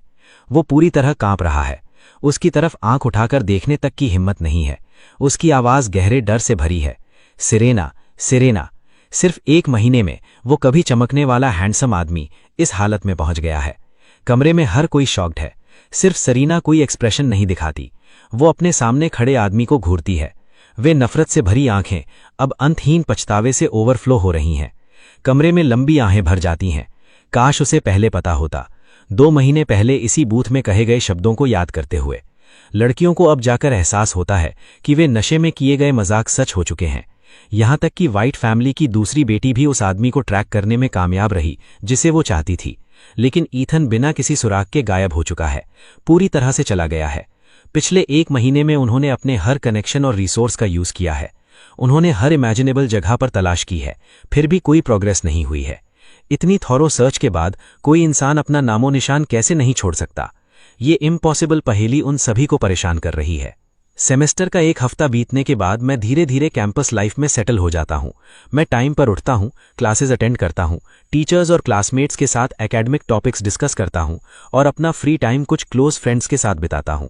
अगर मेरी पुरानी लाइफ उथल पुथल वाली लहरों का समुद्र थी, तो मेरी अब की लाइफ एक शांत झील की तरह है। मैं इस रेयर पीस और सेरेनिटी का मजा लेता हूं और खुद को इसमें डूबने देता हूं। बॉडी और माइंड दोनों रिलैक्स हो जाते हैं। सैटरडे आफ्टरनून को लियो और मैं खाना पचाने के लिए पार्क में वॉक करने जाते हैं। जब हम वापस आते हैं तो मेरा फोन मैसेजेस से भरा होता है। कई फ्रेंड्स ने मुझे एक ही लिंक भेजा है। जैसे ही मैं इसे खोलता हूं, मुझे सेरीना और ईथन का नाम दिखता है। शादी का पूरा क्लिप देखने के बाद मैं कुछ पल के लिए स्पीचलेस हो जाता हूं। मैं बस बदले में कुछ एलिप्सिस डॉट भेज पाता हूं। मार्कस तुरंत गालियों की एक लंबी सीरीज के साथ फॉलो अप करता है। डिस्गस्टिंग। सेरीना जैसी चीटिंग करने वाली औरत को किसी तरह एक रोमांटिक हीरोइन के रूप में दिखाया जा रहा है। वो किसे बेवकूफ बनाने की कोशिश कर रही है। अगर मुझे तुम्हारा पता एक्सपोज होने का डर ना होता तो मैं बिल्कुल जाकर उसका मुखौटा नोच लेता और सबको दिखा देता कि वो कितनी टू फेस्ड है। और वो कह रही है कि वो तुम्हारे अलावा किसी और से शादी नहीं करेगी। क्या मजाक है? क्या वो भूल गई कि कैसे उसने फेक एमनीजिया का नाटक किया और तुम्हें अपने घर से निकाल दिया? वो डेफिनेटली तुम्हें ढूंढने आने वाली है। बेहतर होगा कि तुम जाकर छुप जाओ। दूर ही रहे। उसके साथ उलझना प्योर बडलक है। इन भड़ास को पढ़ते हुए मुझे आखिरकार याद आता है कि मुझे पहले ऐसा क्यों लग रहा था कि मैं कुछ भूल गया हूं। आज वही शादी होने वाली थी जिससे मैं भाग निकला था। ये सोचकर मैं खुद को जोर से हंसने से नहीं रोक पाता। मेरे बगल में बैठा लियो ये देखने के लिए झुकता है कि क्या चल रहा है। ईथन, क्या इतना फनी है? मैं अपना हाथ हिलाता हूं। कुछ नहीं, बस मेरा फ्रेंड उन ट्रेंडिंग टॉपिक्स पर भड़ास निकाल रहा है। वही दुल्हन जिसने अपनी ही शादी को क्रैश कर दिया है ना। लियो को धुंधला सा कुछ याद आता है और वो कैजुअली इसका मेंशन करता है। वो वेबसाइट खोलता है, रिफ्रेश करता है और एक नया पुश नोटिफिकेशन अपीयर होता है। जिस आदमी से सेरीना ने कन्फेस किया था उसकी पहचान हो गई है। वो मुझे दिखाने के लिए पूरी इमेज खोलता है, लेकिन जैसे ही उसकी नज़र उस यूथफुल आईडी फोटो पर पड़ती है वो फ्रीज हो जाता है। वो काफ़ी देर तक फोटो को घूरता है, फिर अपनी नज़र मेरे चेहरे पर शिफ्ट करता है। उसके घूरने को सेंस करते हुए मैं उसकी तरफ देखता हूँ। क्या हुआ? एक पल के हेजिटेशन के बाद लियो डायरेक्ट होने का फैसला करता है। ईथन, मीडिया ने उस लड़के की फोटो ढूंढ निकाली है जिसके बारे में वो दुल्हन बात कर रही थी। वो काफ़ी हद तक तुम्हारे जैसा दिखता है। क्या तुम उसे जानते हो? मेरे चेहरे के एक्सप्रेशन फ्रीज हो जाते हैं। अब मुझे समझ आया कि सेरीना ने इतना बड़ा सीन क्यों क्रिएट किया। उसने ये इसलिए किया ताकि वो पता लगा सके कि मैं कहाँ हूँ। मेरे अंदर एक अजीब सी फीलिंग आती है। मैं लियो द्वारा बढ़ाए गए स्क्रीन को देखने के लिए अपनी आंखें नीचे करता हूं। मेरी भौएं सिकुड़ जाती हैं। ये मैं हूं, मेरी हाई स्कूल की आईडी फोटो। मुझे नहीं पता कि इसे किसने लीक किया। 7 या 8 साल हो चुके हैं और मैं थोड़ा बड़ा हो गया हूं, लेकिन जिसकी आंखें तेज हैं वो बता सकता है कि ये मैं हूं। कमरे में एक पल के लिए सन्नाटा छा जाता है। इस पर सोचने के बाद मैं सच बताने का फैसला करता हूं। हाँ, ये मैं हूं। सरीना मेरी एक्स है। हमारे ब्रेकअप के बाद मैंने अपना नाम बदल लिया और विदेश आ गया। अचानक इस तरह की गॉसिप सुनकर लियो की आंखें शौक से फटी की फटी रह जाती हैं। क्या? लेकिन अगर तुम्हारा ब्रेकअप हो गया था तो वो ऐसा कुछ क्यों कर रही है? क्या ये तुम्हारी लाइफ को डिस्टर्ब नहीं कर रहा है? मैं थोड़ा हेल्पलेस होकर अपना सिर हिलाता हूं।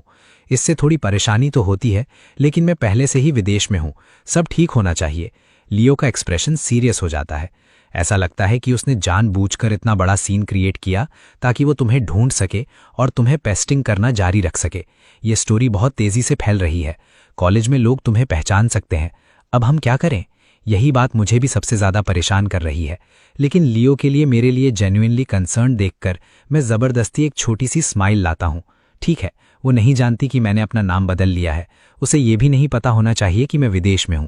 वर्स्ट केस में ज्यादा से ज्यादा मैं बस कुछ दिनों के लिए बाहर मास्क पहनूंगा, खुद को अच्छी तरह से कवर कर लूंगा। मैं बस इतना ही कर सकता हूं। लियो चुपचाप अपना सिर हिलाता है, थोड़ा उदास होकर, और अपना खुद का हैट निकालता है। जब तुम बाहर जाओ तो इसे पहन लेना। ये तुम्हारा चेहरा भी छुपा सकता है और धूप को भी ब्लॉक कर देगा। मैं इसे ले लेता हूं। मूड को थोड़ा हल्का करने के लिए मैं उससे मजाक करता हूं। वो सिर्फ एक एक्स है, इतना टेंस होने की जरूरत नहीं है। सरीना इतने इंपॉर्टेंट इवेंट में आपे से बाहर हो गई, कोई भी बता सकता है कि वो दिमागी तौर पर स्टेबल नहीं है। आजकल मैं जुनूनी एक्स द्वारा बदला लेने की इतनी सारी न्यूज स्टोरीज देख रहा हूं। ईथन, मैं सचमुच डरा हुआ हूं कि वो तुम्हारे पीछे आ सकती है। एक छोटे दोस्त से, जिसे मैं बमुश्किल 1 महीने से जानता हूं, ऐसी जेन्युइन फिक्र सुनकर मेरा दिल पिघल जाता है। मैं उसका कंधा थपथपाता हूं। मैं उसके साथ 7 साल तक था। उसने मेरे साथ कई गलत चीजें की, लेकिन उसे इतनी दूर नहीं जाना चाहिए। चिंता मत करो। भले ही मैं ये बात स्माइल के साथ कह रहा हूं, फिर भी मैं अंदर से अनईजी फील कर रहा हूं। लियो नहीं जानता कि मुझे कैसे कंफर्ट करे। अपना दिमाग दौड़ाने के बाद वो बस कुछ ही शब्द कह पाता है। ये वक्त भी गुजर जाएगा ईथन। तुमने पहले ही खुद को कीचड़ से बाहर निकाल लिया है। बस आगे देखते रहो। उसकी स्टेबल आंखों को देखकर मेरे दिल की एंग्जाइटी धीरे धीरे गायब हो जाती है। हाँ, वे बर्दाश्त न होने वाले 30 दिन पहले ही खत्म हो चुके हैं। अब और किस बात की चिंता करनी? वेडिंग फियास्को के अगले दिन स्टर्लिंग फैमिली अनाउंस करती है कि स्टर्लिंग ग्रुप में सरीना की सभी ड्यूटीज को सस्पेंड कर दिया गया है। हेस फैमिली भी अनाउंस करती है कि स्टर्लिंग ग्रुप के साथ उनके तीनों जॉइंट प्रोजेक्ट्स को टर्मिनेट यानी खत्म कर दिया गया है। मेरे गायब होने के 50वें दिन भी सरीना को मेरे ठिकाने के बारे में कोई सुराग नहीं मिला है। उसके बारे में ऑनलाइन गॉसिप्स बहुत तेजी से फैल रही हैं, लेकिन ये सब उसके पास्ट के ड्रामा पर ही सेंटर्ड हैं। किसी ने भी मेरी लोकेशन का पता नहीं लगाया है। मुझे ढूंढने का उसका कभी न डगमगाने वाला डिटर्मिनेशन यानी दृढ़ संकल्प अब वक्त के साथ कमजोर पड़ गया है। वो उस खाली विला में वापस जाने से और भी ज्यादा डरने लगी है और अब अपनी सेक्रेटरी के मैसेजेस को खोलना भी नहीं चाहती। अब सिर्फ एथन का नाम सुनकर ही वो भड़क उठती है। स्टर्लिंग फैमिली ने उसके सारे कार्ड्स फ्रीज कर दिए हैं। वो पहले की तरह बेहिसाब पैसे खर्च नहीं कर सकती। सरीना के फ्रेंड्स ने भी भरोसा खो दिया है और उसे इसे भूलकर अपनी फैमिली के साथ रिकंसाइल करने की सलाह देते हैं।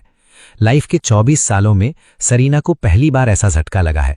वो दिन भर ड्रिंक करती है, नशे में चीजें तोड़ती है, आवाज टूटने तक मेरा नाम पुकार कर सिसकती है और अंतहीन पछतावा करती है। लेकिन अल्कोहल सिर्फ टेम्पररी तौर पर उसके दिमाग को सुन्न कर सकता है। जब वो उठती है तो उसका सामना फिर से उसी उदास और बेरंग रियलिटी से होता है। दिन ब दिन के इस टॉर्चर ने उसे ऐसा बना दिया है कि वो उस प्राउड और रेडिएंट औरत जैसी बिल्कुल नहीं दिखती जो वो कभी हुआ करती थी। लूनर न्यू ईयर की पूर्व संध्या पर सरीना एक बार में अकेले ड्रिंक कर रही है। वो अपने फादर के कई कॉल्स को रिजेक्ट करती है और आखिरकार अपना फोन बंद कर देती है। सुबह सुबह वो नशे में लड़खड़ाते हुए घर पहुंचती है और फिर से मेरे बारे में सोचती है। पास्ट के हर लूनर न्यू ईयर पर फैमिली रियूनियन डिनर खाने के बाद वो विला में मेरे साथ रहने आती थी। मैं टेबल पर स्वादिष्ट खाना बनाता था और हम एक साथ न्यू ईयर को वेलकम करते थे। हम दोनों सोफे पर दुबक जाते थे, बाहर आसमान में आतिशबाजी को देखते थे और विश मांगते थे कि हम साल दर साल साथ रहें। अब आतिशबाजी फिर से खिल रही है, लेकिन उसके पास जो कुछ है वो है खाली बोतलों से भरा फर्श। खिड़की से सरीना बाहर की जीवंत सीन को देखती है और एक अंतहीन अकेलापन उस पर छा जाता है। जब घड़ी में आधी रात होती है तो वो अपना फोन ऑन करती है और मुझे न्यू ईयर की बधाई भेजती है। एक हल्की डिंग की आवाज के साथ टेबल पर रखे फोन में चाइम बजती है। वो मेरा पुराना फोन उठाती है, छोटे रेड नोटिफिकेशन पर टैप करती है और खुद को ही वापस भेजती है, हैप्पी न्यू ईयर। इस जाने पहचाने प्रोफाइल पिक्चर वाली बधाई को देखकर सरीना के दिल के दर्द को आखिरकार थोड़ी सी राहत मिलती है। अब वो खुद को कंफर्ट करने के लिए सिर्फ इस खुद के बनाए ड्रामे वाली बधाई पर ही डिपेंड रह सकती है। ठीक उसके सबसे ज्यादा टॉर्चर वाले मोमेंट पर कोई अचानक मेरे बारे में न्यूज लाता है। मेलबर्न में पढ़ रही एक फ्रेंड ड्रिंक्स के दौरान मेंशन करती है कि उसने अपने कॉलेज में किसी को देखा जो काफी हद तक एथन जैसा दिखता है। न्यूज का ये टुकड़ा सेरेना को वापस जिंदा कर देता है। वो तुरंत मेलबर्न की टिकट बुक करती है और जाने के लिए उठती है, लेकिन उसके फ्रेंड्स उसे पीछे खींच लेते हैं और उस पर ठंडी रियलिटी का पानी डाल देते हैं। सेरेना, अब जब तुमने उसे ढूंढ लिया है तो वो भाग नहीं सकता। इस समय सबसे अर्जेंट चीज डेमन है। अगर तुम उससे नहीं निपटोगी तो एथन तुम्हें कभी कैसे माफ करेगा। ये शब्द उसे होश में लाने वाले कॉल की तरह लगते हैं। सेरेना का दिल जो अभी अभी शांत होना शुरू हुआ था फिर से कस जाता है। वो खुशी के उस उफान को दबा देती है और खुद को शांत होने के लिए फोर्स करती है। उसके फ्रेंड्स सजेशंस देते हैं, लेकिन उनमें से कोई भी काम का नहीं है। एंड में वो खुद इसे हैंडल करने का फैसला करती है। सेरेना सीधे हॉस्पिटल जाती है, डेमन से हमेशा के लिए निपटने के लिए तैयार। 30 मिनट बाद वो मरते हुए डेमन को देखती है, बॉडीगार्ड्स को बाहर भेजती है और उसे तड़प तड़प कर मरने देने के लिए तैयार होती है। सेरेना शांति से खड़ी होती है, अपने बाएं हाथ से खून पोंछती है, जैसे कि उसके आसपास के इस खूनी सीन से उसका कोई लेना देना ना हो। एक बार साफ होने के बाद सेरेना अपनी घड़ी देखती है और जाने के लिए अपना पैर उठाती है। जैसे ही वो एक कदम उठाती है, उसकी पिंडली में एक चीरने वाला दर्द होता है। वो अपने घुटनों के बल गिर जाती है। उसका चेहरा दर्द से विकृत यानी ट्विस्ट हो जाता है। वो साइड में देखती है और पाती है कि डेमन का दिमाग पूरी तरह सनक चुका है। वो उसके शरीर में धसे फ्रूट नाइफ को झटके से बाहर खींचता है। खून बाहर निकलता है, जिससे उसका दुबला पतला चेहरा लाल हो जाता है। हवा में खून की गाढ़ी स्मेल उसके सेंसेस को तेज कर देती है। उसे सिर्फ वही औरत दिखाई देती है जिसने उसकी लाइफ को पूरी तरह तबाह कर दिया है। बदले का ये उसका आखिरी और इकलौता मौका है। डेमन का दिमाग इस समय अजीब रूप से क्लियर है। वो चाकू को ऊपर उठाता है और एक के बाद एक डेस्परेट चीखों के साथ हमला करता है। जो शुरुआत में तीखी चीखें थीं, वे धीरे धीरे भारी आवाज में बदल जाती हैं, फिर सुबकियों में, और एंड में सिर्फ उसके गले में फंसी एक अजीब सी सिसकी रह जाती है। सेरेना की पुतलियां धीरे धीरे फैलने लगती हैं। उसकी भिची हुई मुट्ठियां बिना किसी थॉट के ढीली पड़ जाती हैं। डेमन भी अपनी आखिरी ताकत खत्म कर चुका है। उसके हाथ का वेपन यानी हथियार एक खनक के साथ फर्श पर गिर जाता है। उन दोनों के शरीरों का खून आपस में मिल जाता है, जो स्मूथ फर्श पर एक डार्क रेड नदी की तरह फैल जाता है। दीवार पर सेकंड की सुई अभी भी टिक टिक कर रही है। सेरेना का कॉन्शियसनेस धीरे धीरे धुंधला होने लगता है। बर्दाश्त न होने वाला दर्द गायब होने लगता है। उसे ऐसा महसूस होता है जैसे वो बादलों में गिर गई हो।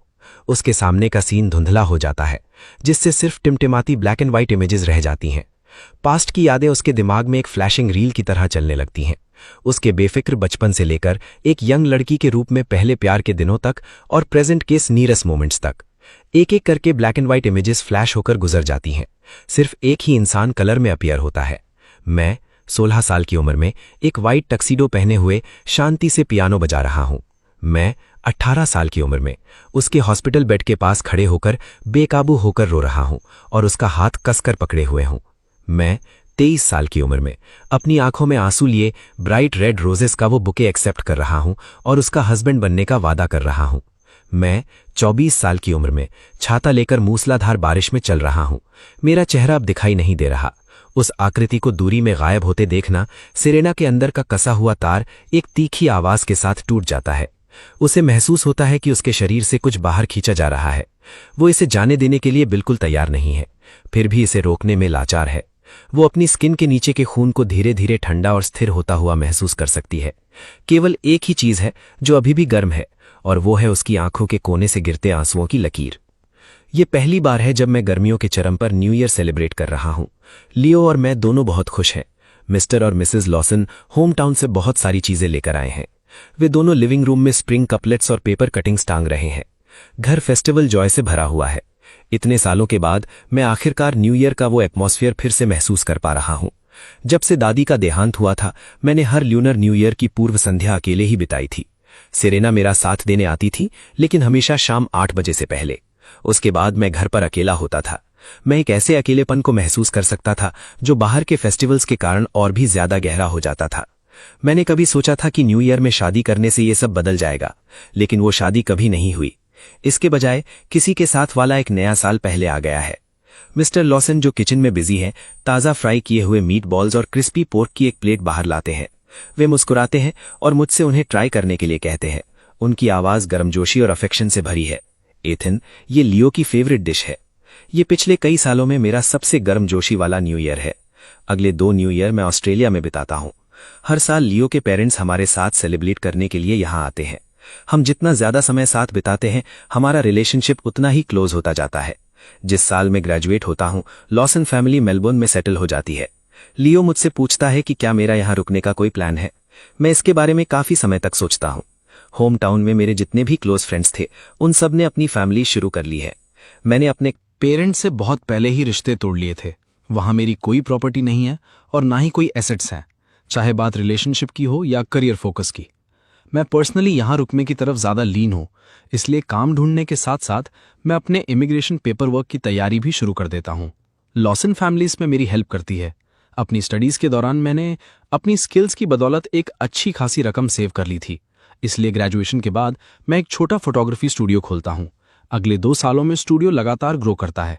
4 साल बाद मैं इमिग्रेशन रिक्वायरमेंट्स को पूरा कर लेता हूं और मुझे परमानेंट रेजिडेंसी यानी पीआर मिल जाती है।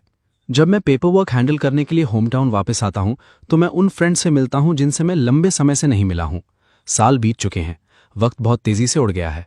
हम में से कोई भी अब अपने यूथ यानी जवानी जैसा नहीं दिखता, लेकिन जैसे ही हम इकट्ठा होते हैं, हमें वही ईजी फीलिंग मिलती है जहां हम किसी भी चीज़ के बारे में बात कर सकते हैं। जिस चीज़ की उन्हें सबसे ज़्यादा परवाह है वो है जाहिर तौर पर मेरी लव लाइफ।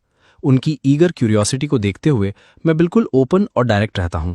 मैंने पिछले 2 सालों में 2 लोगों को डेट किया था, लेकिन वक्त के साथ अलग अलग रीजन से हमारा ब्रेकअप हो गया। मेरी करंट गर्लफ्रेंड और मैंने पिछले अगस्त में डेटिंग शुरू की थी। वो मुझसे 2 साल छोटी है, लेकिन बहुत मैच्योर है। जैसे ही मैं अपनी डेली लाइफ की स्टोरीज शेयर करता हूं, मैं उन्हें फोटोज और वीडियोस दिखाता हूं। स्क्रीन पर उस परफेक्टली मैच्ड लविंग कपल को देखकर हर कोई राहत के एक्सप्रेशंस दिखाता है। ज्यादा बातें होने के बाद कोई अचानक से रेना का जिक्र छेड़ देता है। हे, क्या तुम लोगों ने सुना? सुनने में आया है कि रेना की डेथ हो गई। ये सुनकर मेरे दिल को एक छोटा सा झटका लगता है। इन पिछले कुछ सालों में मैं कॉलेज और काम में इतना बिजी रहा हूं कि होम टाउन के न्यूज़ के बारे में शायद ही कभी पूछा हो। जब भी मैं लियो के साथ पास्ट के बारे में बात करता हूं, तो वो दौर ऐसा महसूस होता है जैसे कोहरे में ढका हो, जिसे साफ देखना मुश्किल हो।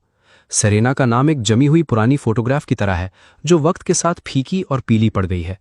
मैंने सोचा था कि वो धीरे धीरे उस रिलेशनशिप से बाहर निकल जाएगी, अपना फैमिली बिजनेस संभालेगी और समंदर के दूसरी तरफ एक नई लाइफ शुरू करेगी। मैंने कभी इमेजिन नहीं किया था कि वो पहले ही गुजर चुकी है। कमरे में एक पल के लिए सन्नाटा छा जाता है। हर कोई मेरे रिएक्शन को ध्यान से देखता है, लेकिन मेरे चेहरे पर सिर्फ एक हल्का सा शॉक दिखता है। उनके नर्व सेटल हो जाते हैं और वे बात करना जारी रखते हैं। मैंने भी इसके बारे में सुना था ईथन, मैं तुम्हें बताना चाहता था, लेकिन फिर मुझे लगा कि तुम अब आगे बढ़ चुके हो, इसलिए मैंने इस बात को नहीं उठाया। पुरानी दुखद यादों को क्यों ताज़ा करना? कैसी दुखद यादें? मैंने सुना है कि उसने उस लड़के डेमन को काफ़ी बुरी तरह टॉर्चर किया था और उसने अपना बदला ले लिया। तुम इसे कर्मा कह सकते हो, जो उसके सामने आ गया। इतने समय के बाद मुझे उस आदमी का नाम तक याद नहीं है। उसके बारे में मुझे जो इकलौती चीज़ याद है वो कार क्रैश, जिसने मेरी लाइफ को लगभग तबाह कर दिया था। इसलिए जब मैं सुनता हूं कि जिन 2 लोगों ने मेरी लाइफ का पूरा कोर्स बदल दिया था, उनका अंत ऐसा हुआ, तो मुझे थोड़ा सा मेलनकली फील होता है। लेकिन वो भी सिर्फ एक पल के लिए टिकता है। आखिरकार वे बहुत बहुत समय पहले के लोग और इवेंट्स हैं।